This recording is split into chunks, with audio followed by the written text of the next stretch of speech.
우리가 몇 시간째 유다서를 살펴보고 있습니다. 유다서는 사도가 증거한 정통 복음과 다른 복음 이단을 가지고 들어와 성도들을 유인하는 거짓 선지자들을 경계하는 그런 말씀입니다. 여러분, 정통 복음이란 무엇입니까? 예수님께서 사도들로 명하여 증거하게 하신 복음이 정통 복음입니다. 물론 정통 복음의 중심 내용은 예수님 자신입니다. 하나님의 보내신 자 예수님 자신이 복음의 실체인 것입니다. 그리고 성령께서 그 복음을 위해서 오순절에 임하시어 사도들을 충만하게 하셨습니다. 그래서 성령 충만한 사도들이 복음, 곧 우리 주 예수 그리스도와 그 십자가의 대속의 놀라운 은혜를 증거하였습니다. 증거할 때 그들과 함께 하시는 성령께서 듣는 사람들 속에서 일하시어 그 마음을 여셔서 거듭나 회개하게 하시고 믿음을 갖게 하시고 구원을 받게 해주셨습니다. 오늘도 여러분, 이 정통 복음만이 하나님의 성령께서 일하시는 통로임을 잊어서는 안 됩니다. 정통 복음을 통해서만 지금도 구원을 주십니다. 그러니까 이 복음은 사람의 종교성을 겨냥한 것이 아니에요. 성경에 기록된 정통 복음, 그것을 우리가 늘 마음에 두어야 합니다. 그래서 유다가 이 말씀을 통해서 궁극적으로 의도하는 바는 그 편지를 받는 사람들이 사도가 증거하는 정통 복음 위에 견고히 서기를 원해서 이 말씀을 증거하였습니다. 사랑하는 자들아, 너희는 너희의 지극히 거룩한 믿음 위에 자기를 건축하라. 그렇게 말합니다. 어디 위에 자기를 건축하라고요? 거룩한 믿음, 사도의 복음을 믿는 믿음 위에 자기를 건축하고 성령으로 기도하며 하나님의 사랑 안에서 자기를 지키며 영생에 이르도록 우리 주 예수 그리스도의 긍휼을 기다리라. 이 목적을 우리가 한시도 잊지 말아야 됩니다. 이것은 유다서뿐만 아니라 모든 성경 말씀 전체가 그걸 말하고 있어요.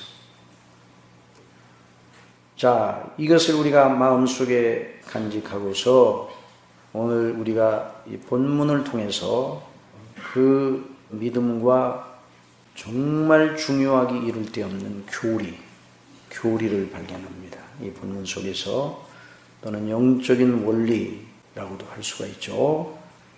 어떤 교리인가? 구원 얻기에 합당한 참된 믿음은 우리의 본성, 우리의 본능을 이기고 주님의 말씀과 부르심에 순종한다. 이런 교리입니다. 다시 한번 읽습니다. 구원 얻기에 합당한 참된 믿음은 우리의 본성과 본능을 이기고 주님의 말씀과 부르심에 순종한다. 이것이 오늘 설교의 요지입니다.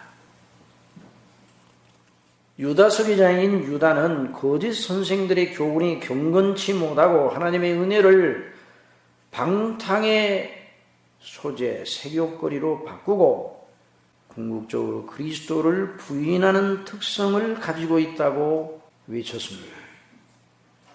이는 가만히 들어온 사람 몇이 있습니다. 저희는 예적부터 이 판결을 받기로 미리 기록된 자니 경건치 아니하여 우리 하나님의 은혜를 도리어 색욕거리로 바꾸고 홀로 하나이신 주제 곧 우리 주 예수 그리스도를 부인하는 자니라.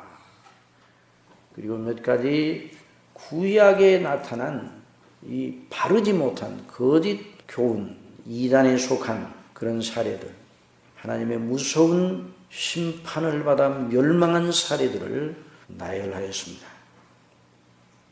그리고 10절에서 오늘 우리가 듣고 있는 이 영적인 원리, 교리를 반어법 형식으로 진술하고 있습니다. 이 10절에 있는 말씀 우리 다 같이 한번 읽어봅시다. 시작. 이 사람들은 무엇이든지 그 알지 못하는 것을 회방하는도다. 또 저희는 이성 없는 짐승같이 본능으로 아는 것으로 멸망하느니라. 본능으로 아는 것으로 멸망하는 자들이라고 말하고 있습니다. 그러니 영생에 이르는 참된 믿음은 그것과 정반대로 본능으로 아는 것을 이겨내는 믿음이에요. 적극적으로 하나님의 말씀과 그 부르심에 순종하는 믿음입니다. 여러분, 하나님의 말씀이 속에 있어야 그 본능을 이겨내는 거예요. 그 사람들도 물론 나름으로 믿음을 내세웁니다. 또 하나님 은혜 구원이라는 말을 씁니다. 그러나 그 중심에 하나님도 없고 말씀도 없고 성령님의 감화도 없고 이게 다 하나예요. 하나님이 없다, 말씀이 없다, 성령님도 없다, 그리스도를 부인한다. 이게 다 하나예요. 구원이 없습니다. 그러니 멸망뿐입니다. 그래서 이 사람들은 무엇으로 힘을 삼는가? 궁극적으로 사람에서 나는 것으로 힘을 삼으려고 당을 짓습니다. 19절에는 말씀, 이 사람들은 당을 짓는 자며 육에 속한 자며 성령은 없는 자니라. 참 무서운 말씀이에요. 성령의 감동이 없는 것, 이게 제일 무서운 비참입니다. 저와 여러분의 심령 속에 성령의 감동이 떠나지 않기를 바랍니다. 항상 이 감동 속에 있어야 돼요. 시인들은 시를 쓰기 위해서 영감을 잃어버리지 않으려고 애를 써요. 국화 한 송이를 바라보더라도, 코스모스 꽃을 바라보더라도 시적 영감을 잃어버리지 않으려고 애를 씁니다. 그런데 우리 그리스도인들은 하나님의 성령님의 감화를 잃어버리지 않도록, 거룩한 영감을 잃어버리지 않도록 조심해야 됩니다. 성령을 소멸치 말라. 성령을 근심케 하지 말라. 이런 권고의 말씀이 성경에 나와 있습니다. 우리가 참된 믿음은 인간의 본성, 우리의 본능, 우리의 육체의 생각을 극복하고 하나님의 말씀에 순종하는 믿음입니다. 곧 성령님의 감동 아래에 있는 믿음입니다. 이것이 교리입니다. 한번 따라해봅시다. 교리. 이 교리라는 말을 사람들이 싫어해요. 어떤 분들은요, 교리 없는 기독교를 꿈꿔요. 그런 망상이에요. 이 꽃 한 송이도 원리가 있어요. 이 꽃도 그냥 피는 게 아니에요. 이 꽃을 피우는 사람이 꽃의 그 하나님이 주신 꽃의 그 생명의 원리, 그 꽃의 생태의 원리를 잘 연구를 해가지고 그걸 적용해서 이렇게 아름다운 꽃을 피우도록 조건을 제시해서 이렇게 아름답게 나오는 거예요. 그냥 마구잡이로 갖다가 거름을 주고 빛을 쏘여주고 그러면 이 국화가 이렇게 아름다운 국화가 나오는 게 아니에요. 모든 생명 있는 것들, 아니 우주만상, 아니 돌 하나에도 다 원리가 있어요. 하나님께서 그리 만들어 놓으셨어요. 그런데 어떻게 우리를 구원하시는 하나님의 은혜의 복음이 교리가 아닐 수 있겠습니까? 교리 없는 기독교는 존재하지 않아요.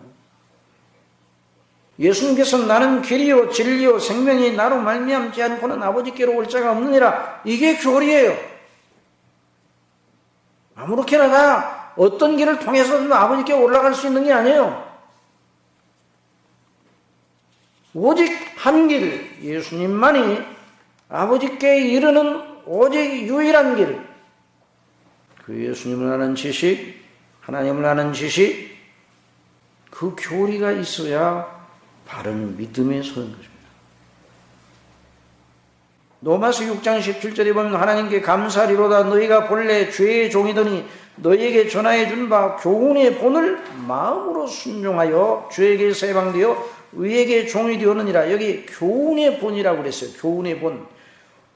우리가 너희에게 전하여 준 교훈의 본이라, 이런 말이에요. 교훈의 본. 한번 따라합시다. 교훈의 본. 이 교훈의 본이라는 말이 무엇인가? 이렇게 말할 수도 있어요. 우리가 너희에게 전해진 복음, 이렇게 말해도 될 부분에서 우리가 너희에게 전해준 교훈의 본이라, 이런 표현을 쓰고 있어요. 이 교훈의 본이라는 말은 여러 영어 성경 여건들에서는 무엇인가가 분명히 드러나 있어요. 킹 제임스 버전에서는 교리의 형식이라, 그렇게 번역되어 있어요. 또 NIV에서는 가르침, teaching, form of teaching, 교훈 또는 가르침의 형식이라. 그러니까 가르침의 체계라는 말이에요. 교리 체계라는 말이에요. 오늘 우리가 사도신경을 우리의 믿음으로 고백을 하였습니다. 그게 교리예요. 유다서 기자는 교리를 말하고 있습니다. 저희는 이성 없는 짐승같이 본능으로 아는 그것으로 멸망하느니라. 그러니까 여기서 참 믿음이 무엇인가? 멸망하지 않은 믿음은 무엇인가? 정통 사도의 복음을 따르는 건 무엇인가? 그 교리는 무엇인가? 참된 믿음은 본능을 이기고 본성을 극복하고 하나님의 말씀에 순종하고 그 부르심에 복종하는 겁니다. 이것이, 이 복음이 유대인이든 헬라인이든 모든 사람들을 구원하시는 하나님의 능력입니다. 그러니까 참 믿음은 말씀과 성령님의 감화를 떠나서는 생각할 수 없어요. 자, 19절에서 이 사람은 당을 짓는 자며 육에 속한 자며 성령은 없는 자이라 말했는데, 불신앙은 육에 속한 거예요. 불신앙은 사람들끼리 당을 지어 사람들의 힘을 규합하여 큰 바벨 탑을 쌓죠. 언어가 하나였을 때. 그 언어가 하나여서 서로 소통이 잘 돼요. 그런데 그들이 그 언어가 하나 돼서 소통이 잘 되면서 큰 탑을 쌓았어. 뭐 하려고 그랬는가? 우리의 이름을 내자. 그래서 사람의 이름을 내자. 사람이 얼마나 위대한가를 보여주자. 하나님 없이. 그래서 하나님께서 강림하셔서 그들을 다 그 어리석은 망상을 다 깨뜨려 보셨어요. 어떤 마음으로? 언어를 혼잡케 해서. 그러므로 진정한 하나님을 경외하는 믿음은 내 생각, 내 견해에서 나오는 것이면 안 되는 거예요. 항상 말씀 속에 있어야 합니다. 말씀과 성령의 감동하심 속에 있어야 합니다. 하나님께로부터 우리에게 주신 말씀을 듣고 배운 자들이 바른 믿음에 거하게 되고 성령 충만을 받게 됩니다. 여러분, 오순절에 성령께서 임하셨습니다. 그리고 사도들에게 임하셔서 사도들이 충만함을 입었습니다. 사도행전 2장 4절에는 저희가 다 성령의 충만함을 받고 성령이 말하게 하심을 따라 다른 방언으로 말하기를 시작하니라. 이 대목을 들으면 많은 분들이 성령 충만의 표징으로서의 방언 은사에 대해서 관심이 지대해요. 그러나 이 대목의 요지는 성령 충만한 사람들이 여러 언어로 하나님의 복음, 그리스도를 증거하는 이런 놀라운 능력을 갖게 되었다는 것을 말하는 것이죠. 오직 성령이 너희에게 임하시면 너희가 권능을 받고 예루살렘 온 유대와 사마리아와 땅끝까지 이르러 내 증인이 되리라. 그 사도들은 어떤 사람이냐? 성령 충만한 사도들은 이미 말씀이신 예수님의 증인들이었어요.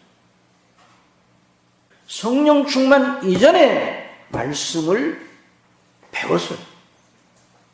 말씀의 본체 되시는 그리스도의 증인들입니다. 그래서 요한일서 1장 1절에 태초부터 있는 생명의 말씀에 관하여는 우리가 들은 바요, 눈으로 본 바요, 주목하고 우리 손으로 만진 바라. 이 생명이 나타낸 바 된지라. 이 영원한 생명 우리가 보았고 증거하여 너에게 전하노니 이는 아버지와 함께 계시다가 우리에게 나타내신 바 된 자니라. 예수님의 말씀이십니다. 예수님을 보았다는 건 말씀을 들었다는 것과 똑같습니다.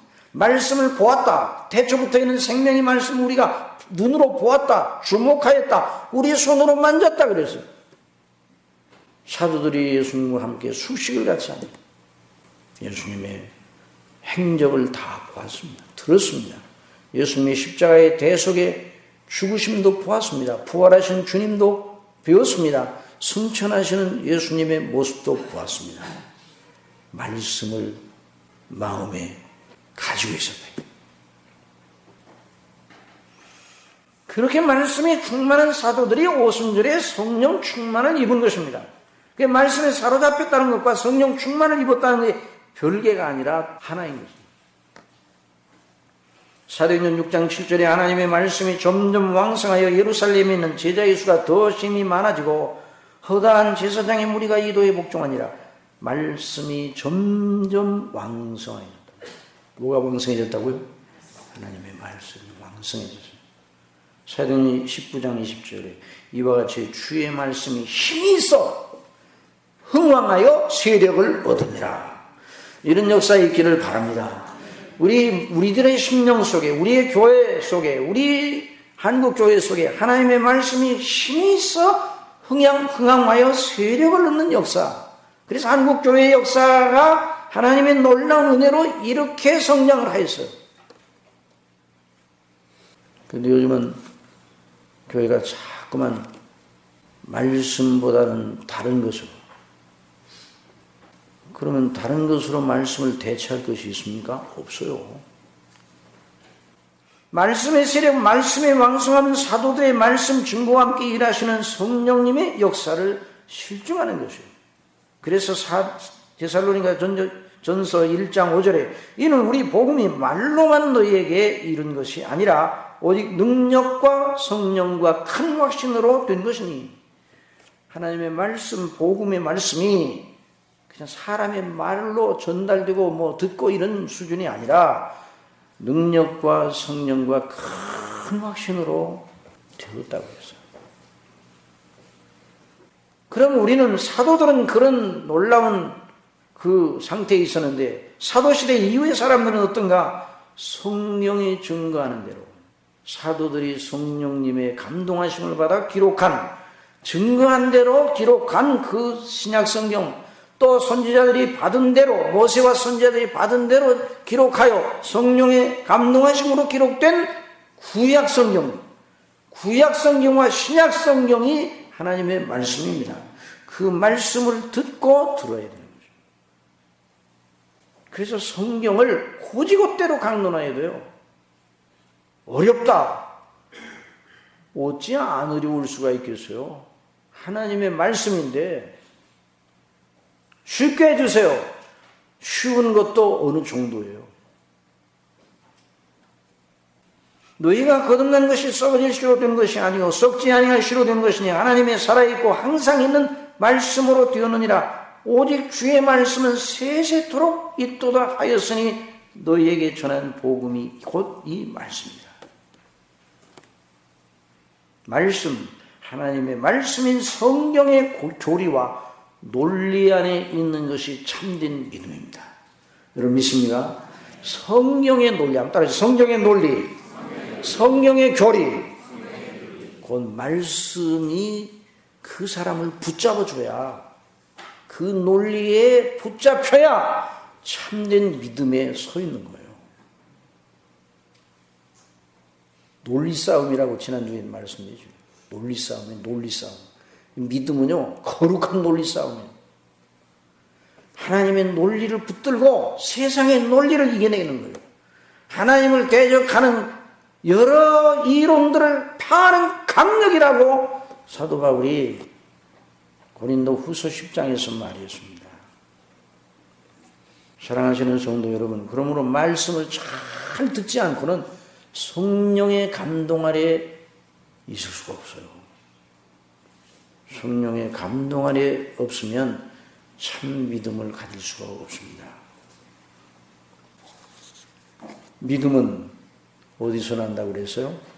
들으면서 나며 들음은 그리스도의 말씀으로 말미암느니라. 하나님의 말씀.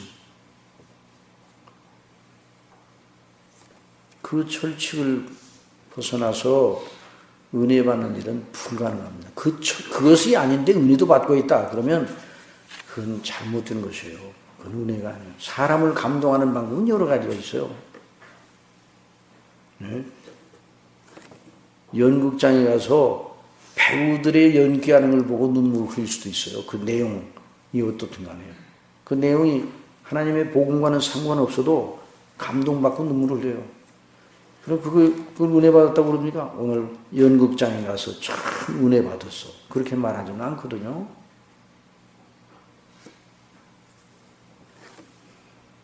말씀을 들음으로 성령의 감동하심을 따라서 열매로 나타나는 것이 참된 믿음인데, 그 믿음은 정욕적인 본능과 본성과 옛사람이 올린 육체를 이기고 바로 그 말씀의 부르심에 순종하는 것입니다.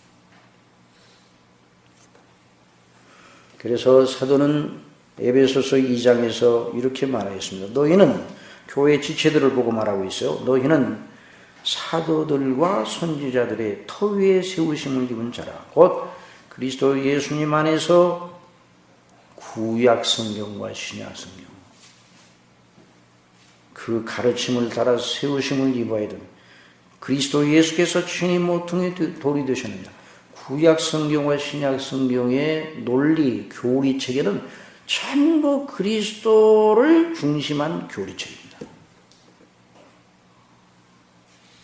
그의 안에서 건물마다 서로 연결하여 주 안에서 성전이 되어가고 너희도 성령 안에서 하나님의 거하실 처소가 되기 위하여 예수 안에서 함께 지어져 가느니라. 우리 교회에 모이는 모든 하나님의 사람들은 이런 동일한 믿음, 사도를 통해 증거된 그 말씀, 성경에 기록된 말씀을 배우고 확신한 일에 거하는 그런 일이 하나가 돼요. 그래서 너희도 성령 안에서 하나님의 거하실 처소가 되기 위하여 예수 안에서 함께 지어져 가느니라. 그래서 이 연장선상에서 하나님의 나라의 영광을 바라보고 그 말씀이 지시하는 바를 따라 하나님의 나라의 영광을 바라보고 소망을 두는 거죠. 히브리서 12장 28절 그러므로 우리가 진동치 못할 나라를 받았은즉 은혜를 받자. 이로 말미암아 경건함과 두려움으로 하나님을 기쁘시게 섬길지니 우리 하나님은 소멸하는 불이십니다. 정말 우리가 이 땅에 있는 동안에 우리의 본능, 우리의 본성적 이 부패 원리가 우리를 얼마나 주장하려고 드는지 몰라요. 조금 더 방심하면 안 될 이유가 바로 거기 있어요. 만물보다 거짓되고 심히 부패한 것은 마음이라고 그랬어요. 누구의 마음이라고요? 우리 자신의 마음, 자신의 마음. 항상 이것을 잊어서는 안 돼요. 예레미야를 통해서 말씀하십니다. 내 백성이 두 가지 악을 행하였나니 곧 생수의 근원되는 나를 버린 것과 스스로 웅덩이를 판 것인데 그것은 물을 저축하지 못할 터진 웅덩이니라. 이스라엘의 소망이신 여호와여, 무릇 주를 버리는 자는 다 수치를 당할 것이라. 무릇 여호와를 떠나는 자는 흙의 기록이 되오리니 이는 생수의 근원이신 여호와를 버림이니라. 흙의 이름을 써는 다 바람에 날려 없어지는 거예요. 그래서 유다는 말합니다. 너희가 본래 범사를 알았으나 내가 너희로 다시 생각나게 하고자 하노라. 주께서 백성을 애굽에서 구원하여 내시고 후에 믿지 아니하는 자들을 멸하셨으며, 이 대목을 우리가 참말로 유념해서 들어야 돼요. 자, 애굽에 출애굽했습니다. 애굽의 종로란 데서 건짐을 받아서 홍해를 건너 그 놀라운 하나님의 기사와 이적을 다 경험을 했어요. 그러니 하나님이 얼마나 위대하시고 두려우신 분인가를 다 배운 거 아니에요? 그런데 여기 있는 말씀대로 애굽에서 구원하여 내시고 후에 믿지 아니하는 자들을 멸하셨다고 했어요. 애굽에서는 벗어났지만 광야에서는 멸망을 받은 사람들이 있다. 애굽에서의 구원은 하나님의 약속을 따라서 하나님의 자비로 이루어진 일입니다. 하나님의 큰 능력으로 이루어진 일입니다. 그러나 애굽에서의 구원은 그 자체가 목적이 아니었어요. 물론 그것도 하나님이 주시는 그 놀라운 일에 대한 시작이죠. 거기서 구출하여 어디로 가기 위해서? 그건 언제나 잊지 말아야 돼요. 우리 목적지를 잊지 말아야 돼요. 우리가 예수님 믿는 건 지옥에서 벗어나기 위하여 예수님 믿는다. 그래도 뭐 틀린 건 아니에요. 그러나 그것만 말하면 반쪽밖에 안 되는 거예요. 우리가 예수님 믿고 지옥에서 건진받은 건 어디에 소망을 두기 위해서? 하늘의 소망을 두기 위해서. 하나님 나라의 백성으로 서기 위해서 그런 거예요. 애굽에서 벗어난 목적이 뭐예요? 애굽의 종살이에 벗어난 목적이 약속의 땅 가나안 땅을 들어가기 위한 출발이에요. 출발. 영광스러운 하나님의 말씀의 약속이 이루어질 것을 내다보고 시작한 대장정의 출발이었단 말이에요. 출애굽의 역사. 홍해를 건너고 그런 것이. 물론 그들이 가나안 땅으로 들어가는 그 길목이 만만치가 않았습니다. 탄탄대로가 아니라 불모지 광야였습니다. 이 광야는 사람 살기에 정말 좋지 아니하는 것입니다. 버려진 땅. 상상하기 힘들 정도로 어렵고 고단한 조건이면 틀림없습니다. 그러나 여러분 잘 여기서 생각을 해야 돼요. 그 광야의 삶이 의미 없는가? 그건 아니라. 여러분 우리가 이 세상을 살아가고 있습니다. 광야의 삶을 살아가는 것처럼 살아가고 있어요. 물론 애굽 사람들이 광야 생활하는 것보다는 훨씬 낫겠죠. 그래도 여전히 어렵습니다. 그러나 여러분 이 땅 위의 삶이 무의미합니까? 의미 있습니까? 무의미하다 그러면 허무주의예요. 하나님 없는 허무주의. 의미가 있습니다. 하나님의 섭리 속에서 주어진 것이에요. 앞으로 들어갈 하나님의 약속하신 땅 가나안에 들어가서 영위할 참된 하나님을 경외하는 영화로운 삶을 위한 준비 과정이었어요. 하나님께서 부과하신 연단과 훈련의 과정이었습니다. 여기서 이제 믿음과 불신앙의 차이가 나타나는 거예요. 광야 생활이 영적으로 손해였습니까? 유익이었습니까? 유익이었어요. 고난당한 것이 내게 유익이라. 시편기자가 말했죠. 이건 시편기자 그 한 사람에게만 해당되는 게 아니에요. 모든 하나님의 사랑하시는 백성들에게 다 적용되는 교리입니다. 한번 더 합시다. 고난당하는 것이 내게 유익이라. 내게 유익이 어떤 의미에서 유익이에요? 하나님과의 관계, 영적인 면에서 유익이란 말이에요. 내가 이로 인하여 주의 윤례를 깨닫게 되었나이다. 이제부터 주의 윤례가 천천금은보다 내게 더 낫다고 했어요. 고난을 통해서 밖에는 배울 수 없는 학습을 하게 하신 겁니다. 그러니 이스라엘이 광야 생활이 그런 놀라운 의미를 가지고 있었어요. 그런데 누가 그 의미를 아는가? 말씀에 사로잡혀 있는 사람만 알았습니다. 말씀만을 의지하여 모든 걸 보는 자들만이 그 광야 생활의 의미를 알고 인내할 수 있었습니다. 참 믿음은 이처럼 하나님의 말씀을 따라 모든 생각과 마음을 다스리는 것입니다. 우리 속에 본성과 본능이 일어나잖아요. 우리 속에 있는 본성, 남의 속에 있는 본성 다 똑같아요. 다 나빠요.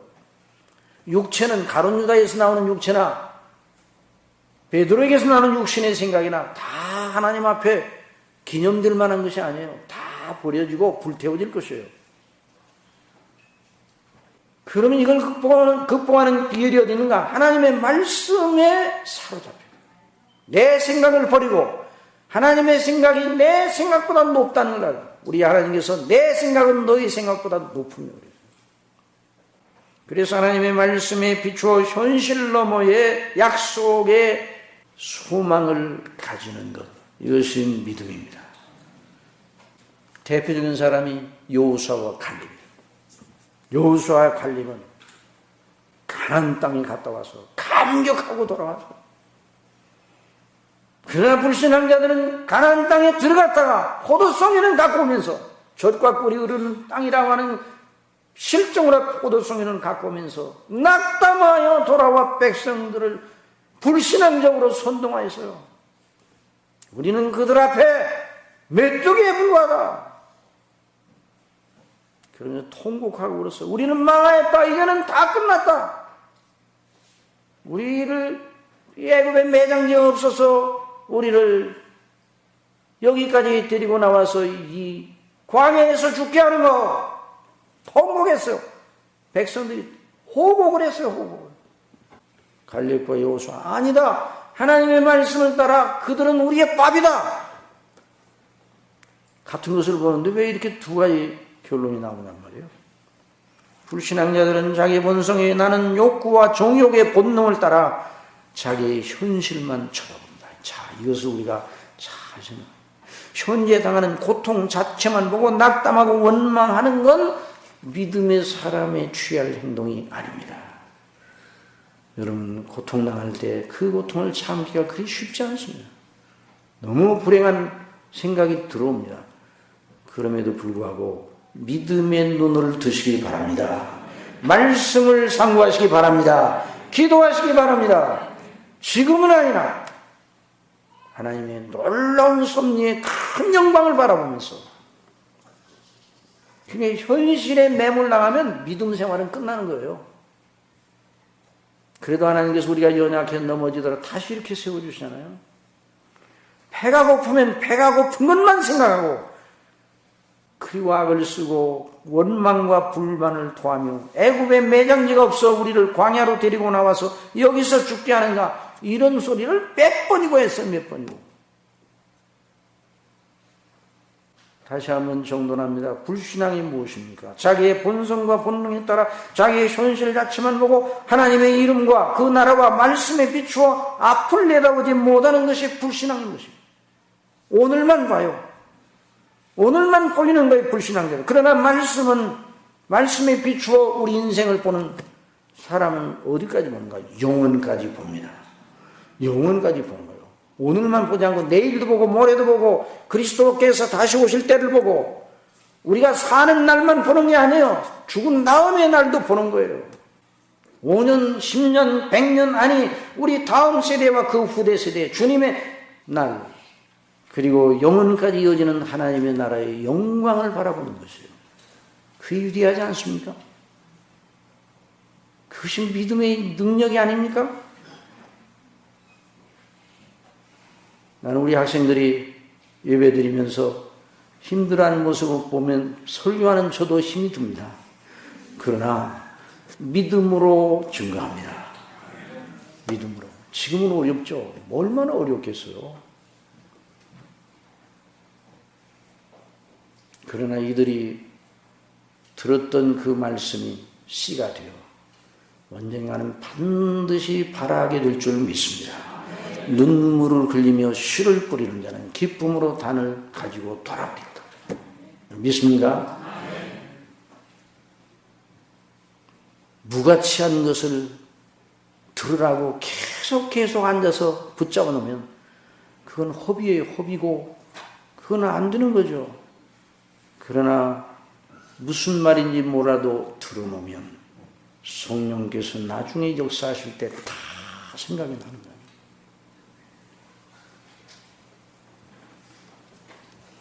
우리 중심교회를 이루고 있는 저와 여러분, 지금 현재만 보면 안 돼요.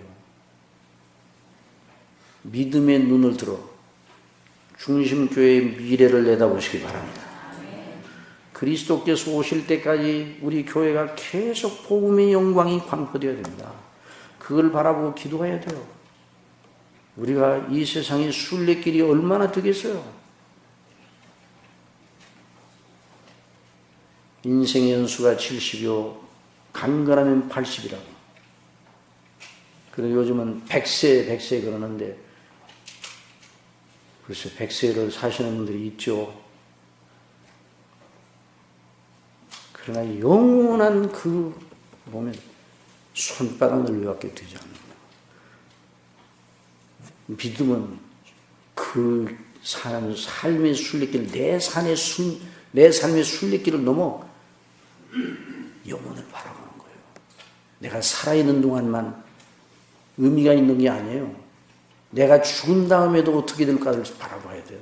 내 후대들이 어떤 주님을 바라보고 어떤 믿음 안에서 서야 될 것인가도 바라봐야 돼요. 우리 후대들이, 우리 중심교회에 나오는 이 구성하고 있는 이 중심교회에 나오는 이 구성하는 저와 여러분이 지금 현재 지체들이, 이 멤버들이 언제까지 10년, 20년, 30년, 50년, 100년까지 가리라고 생각하지 말고 중심교회라는 그 교회의 이름 아래 우리가 알지 못하는 주님의 사랑하는 많은 영혼들이 기술 드리고 복음을 듣고 구원하는 놀라운 일이 앞으로도 일어나기를 바랍니다.